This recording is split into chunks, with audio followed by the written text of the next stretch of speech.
نو دا ما چې څنګه ترتیب سره اوس لیکلی دي چې داسې ترتیب کې تاسو له حروف هجا درځي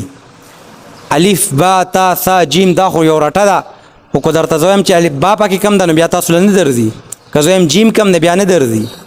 نو په دې ترتیب چې ما ولیکل او تاسو یې زده کړئ نو انشاءالله چې بیا به ستاسو نه حروف نه هېرېږي ښه واورېدو اوس به زه حرف باندې ګوته ږدم تاسو به ادایګي کوئ اورئ که نه بل په دې کې بعضې حروف دي چې هغه د هغې ادایګي اوږده ده هغه به اوږد ادا کوئ هغې حروفو کې درته زه نښه کوم نو چې د هغې حرف نمبر راځي هغه به اوږد ادا کوئ ګوره لکه دا عین شو غین شو لام ضاد جیم شین کاف قاف نون دال سین صاد میم واو چې کوم حروفونه ما ګیره چاپېره کړه د دې ادایګي به څنګه کوو اوږده به یې کوو ښه نور به نه اوږده وی دا چې کومونه ما ګیره چاپېره کړه دا حروف به اوږد ادا کوئ دې کې به پوره مد کوئ ښه مثال په طور باندې موږ وایو عین اوس ادا کې شاباس زه چې په کم حرف باندې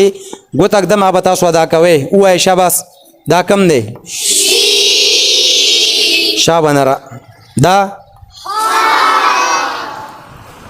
یا ساتئ د ح درې قسمه دي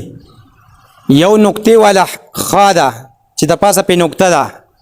د مرۍ سر ته چې کمې سره د هغې نه ادا کېږي بغیر نقطې والا ح د مرۍ د منځ نه ادا کېږي ح او چې کومه دا چرګې والا ها ده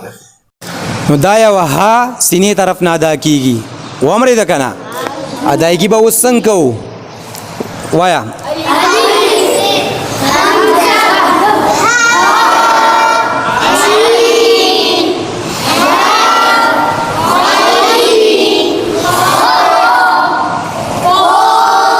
صبر پس هو دا حرف ادا که داسې دي دال دال شابه تی خورا شه دا حرف ادا که دا صاد ها صاد ضاد ضاد ضاد تراشه دا حرف ادا که تا تا دا حرف ادا که پس ثا ټول وایې په یو ځای ولې اوږد کو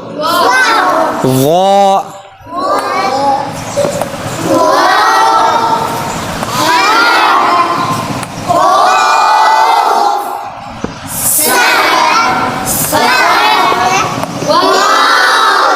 حروف حجاز ده شو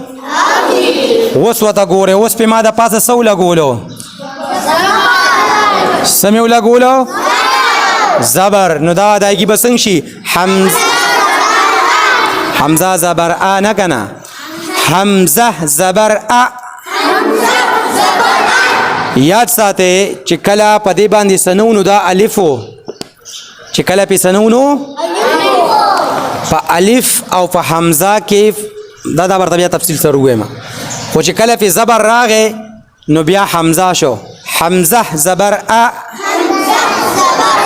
ها زبر ها اوږد دننه نشي ها چې ها زبر ها نه عین زبر ع ح زبر ح غین زبر غ خا زبر خا ا ه ع ح غ خا زبر یاد شو اوس مې څه ولیکلو زیر نو قاف زیر قی کاف زیر کی شین زیر شی جیم زیر جی یا زیر یی ضاد زیر ضی لام زیر لی قی کی شی جی یی ضی لی دا زبرو او دا زیرو او دا اوس می سو لیکلو پیش نون پیش نو را پیش رو تا پیش تو دال پیش دو طا پیش تو ثا پیش ثو نو رو تو دو تو ثو یاد بھئی زبر زیر او پیش